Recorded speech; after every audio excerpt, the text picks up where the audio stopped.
আসসালামু আলাইকুম। আমরা আজকে একত্রিত হয়েছি উত্তর চব্বিশ পরগনা জেলা দেগঙ্গা থানার অন্তর্গত নূরনগর অঞ্চল আরিজুল্লাপুর ঈদগাহ ময়দান বা ঈদগাহ মাদ্রাসা এখানে একটা আছে।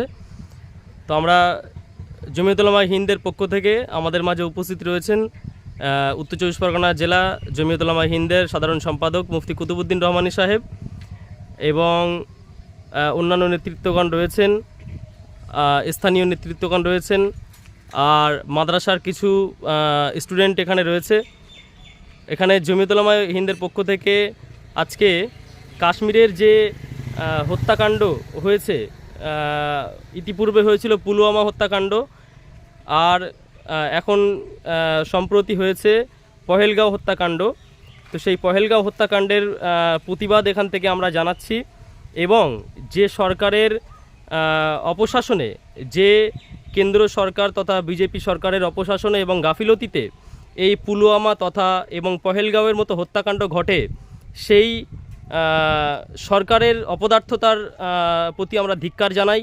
সেই সরকারের আমরা সর্বোপরি পদত্যাগ চাই, কারণ গোটা ভারত জুড়ে আজকে এই যারা সন্ত্রাসবাদ কায়েম করতে চাইছে এবং ভারতীয় নাগরিকদের মাঝে যে অশান্তি এবং বিভেদের বাতাবরণ তৈরি করতে চাইছে, তাদেরকে আজকে আমরা এই জমিয়তুল উলামা হিন্দের পক্ষ থেকে আরিজুল্লাপুর তথা নূরনগর অঞ্চল থেকে আমরা প্রতিবাদ জানাচ্ছি এবং যে সম্প্রতি কালা কানুন কেন্দ্র সরকার নিয়ে এসেছে, সেই কালা কানুন ওয়াকাফ অ্যামেন্ডমেন্ট বিল 2025, এই কালা কানুনের প্রতি আমরা তীব্র নিন্দা জানাচ্ছি এবং এই কালা কানুনকে আমরা রিজেক্ট করার দাবি জানাচ্ছি।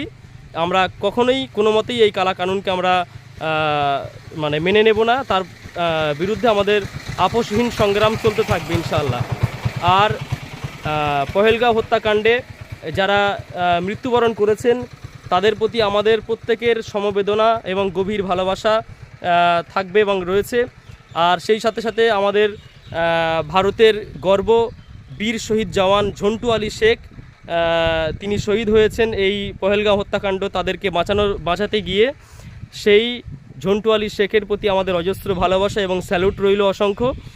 আর সেই সাথে সাথে আমরা সম্প্রীতির বার্তা আমরা এখান থেকে দিতে চাইছি। প্রত্যেকে আমরা জমিয়তুল উলামা হিন্দের পক্ষ থেকে জাতি ধর্ম বর্ণ নির্বিশেষে সকল ভারতবাসীকে এবং সকল বাংলাভাষীকে আমরা সম্প্রীতির বার্তা দিচ্ছি। আমাদের মধ্যে উপস্থিত রয়েছেন উত্তর চব্বিশ পরগনা জেলা জমিয়তুল উলামা হিন্দের সাধারণ সম্পাদক জনাব মুফতি কুতুবউদ্দিন রহমানী সাহেব। ওনাকে কিছু বলার জন্য অনুরোধ করছি। সর্বপ্রথম এটাই বলতে হয়, বলার তো অনেক কিছুই রয়েছে, যে নির্মম হত্যাকাণ্ড যেটা চলেছে তার আন্তরিকভাবে আমরা দুঃখিত এবং অন্তর থেকে সকলকে ধিক্কার জানাই এবং সাথে সাথে এর সঙ্গে যারা জড়িত আছে, যারা সমর্থন করছে, তাদেরকেও সরকার সেই অনুযায়ী পদক্ষেপ নিয়ে আইনের আওতাতে নিয়ে আসুক। আর নিরপেক্ষভাবে সরকারের কাছে নিবেদন করব যে এর তদন্ত করে যারা প্রকৃত দোষী সাব্যস্ত হবে তাদেরকে শাস্তি দিক। সাথে সাথে যে গদি মিডিয়া মুসলিমদেরকে কোলঠাসা করার জন্য, মুসলিমদেরকে মানুষের কাছে একটা খারাপ মেসেজ দিয়ে মুসলিমদেরকে সম্মান যে বিচ্যুতি করছে, যে মিডিয়াগুলো করছে, তাদেরকেও আইনত ব্যবস্থা সরকার নিক। সেই সাথে সাথে বলবো যে যারা এই হত্যাকাণ্ড নিয়ে কেবলমাত্র মুসলিমদেরকে দায়ী করছে, মুসলিমদের দায়ী নয়। এখানে যে বাছাই করে করে যেমন প্রচার হচ্ছে যে কেবলমাত্র হিন্দু এবং সনাতন ধর্মের মানুষদেরকে হত্যা করা হয়েছে, তা নয়। বাস্তব চিত্র যেটা, যে 26 জন থেকে 27 জন যে এখানে শহীদ হয়েছে, তার ভিতর থেকে 15 জনেরও বেশি হচ্ছে মুসলিম। এখানে যেই মিথ্যা প্রোপাগান্ডা ছড়িয়ে মুসলিমদের নাম নষ্ট করার যে চক্রান্ত চলছে, এই চক্রান্ত যারা করছে তাদেরকে আমরা সকলেই ধিক্কার জানাই। আর বলার জন্য যারা শহীদ হয়েছে তাদের আত্মার মাগফিরাত কামনা করছি। সর্বোপরি যারা সত্যের উপরে দাঁড়িয়ে আছে তাদেরকে আরও শক্তি এবং তাদের সৃষ্টিকর্তার তরফ থেকে তাদের ভিতরে আরও হিম্মত জগিয়ে দিক, সেই কামনা রেখে আজকের এই সংক্ষিপ্ত কথা এখানে শেষ করছি। অসংখ্য ধন্যবাদ। আচ্ছা, ওই দেশের সংবিধান বিরোধী গদি মিডিয়া একটু প্ল্যাকার্ডটা দেখাবেন। গদি মিডিয়া দূর দূর দূর দূর হটো। আপনি গদি মিডিয়ার যে ভূমিকা দেখা যাচ্ছে সেই সম্পর্কে কিছু বলুন। দেখুন, আমরা সর্বদাই জানি যে মিডিয়া একটা আলাদা জগৎ, মিডিয়া একটা আলাদা একটা সমাজের একটা বিশাল একটা অংশ, যেটা আমাদের মিডিয়া হচ্ছে যার মাধ্য দিয়ে সত্যটাকে যাচাই করে সেটা মানুষের কাছে তুলে ধরা। কিন্তু বর্তমান যে পরিস্থিতি যে দেখছি, অনেক মিডিয়াগুলো তারা কি করছে, সত্যটাকে গোপন করে মিথ্যাটাকে প্রচার করছে এবং দেশের একটা ভারসাম্যটাকে নষ্ট করছে, যেটা ঐক্যবদ্ধটাকে নষ্ট করছে, যেটা আমাদের দেশের একটা সার্বভৌমতা ভঙ্গন করছে। আমরা চাই যে মোরা এক বৃন্তে দুইটি কুসুম, হিন্দু মুসলমান, মুসলিম তারা নয়নমণি, হিন্দু তাহার প্রাণ।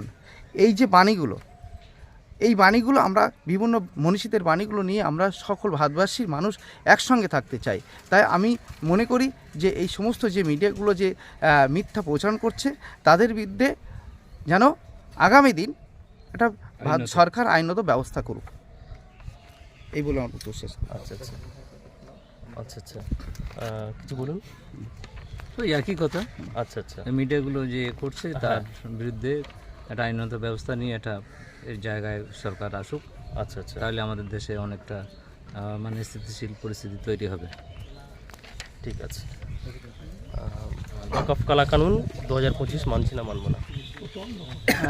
অ্যাকচুয়ালি একটা কথাই এখানে বলার আছে যে আপনি এত বছর এই গভর্নমেন্ট আছে, যেখানে 500-র কাছাকাছি সিটে একটা মুসলিম প্রার্থীকে আপনি খুঁজে পেলেন না, আর আজকে এত কষ্ট হচ্ছে আপনার যে এই ওয়াকফ বোর্ডের আন্ডারে যে সম্পত্তি আছে সেটা নিয়ে মুসলিমদের জন্য উন্নয়নের জন্য আপনি চিন্তা করছেন।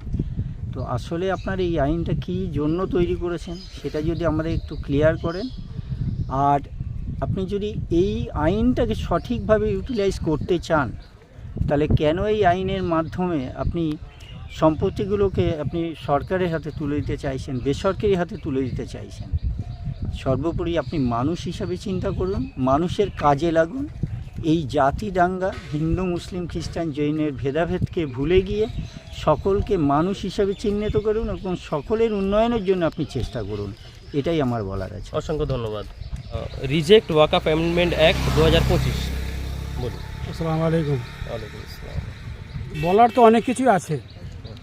এখন ভারতবর্ষে যা পজিশন ঘটে আছে, আগুন জ্বলছে সারা ভারতবর্ষেই, হিন্দু মুসলমান এক থাকবো আমরা এরকম একটা চিন্তা ভাবনা নিয়েই চলাফেরা করি। কিছু সংখ্যক আইএসের লোক মানুষ তারা চাইছে এটা ভাগ ভাগ করে দুনিয়াটাকে, এই ভারতবর্ষকে ভাগ করার চেষ্টা করছে। এটা যাতে না হয় আইনের আশ্রয় নেওয়া দরকার। আইনের মানুষ একটু চিন্তাভাবনা করুক, যারা খেয়াল রাখে ভারতবর্ষকে, হিন্দু মুসলমানের খেয়াল রাখে, তারা যেন আমাদের এই মনে করছে যেটা এই মুসলমান হিন্দু ভাগ ভাগ করে আমরা শান্তি পাবো, এর কিন্তু শান্তি পাবে না, আগামীতে আরও খারাপের দিকে চলে যাবে। এই বলে আমি আর বক্তব্য শেষ করছি। ঠিক আছে, অসংখ্য ধন্যবাদ।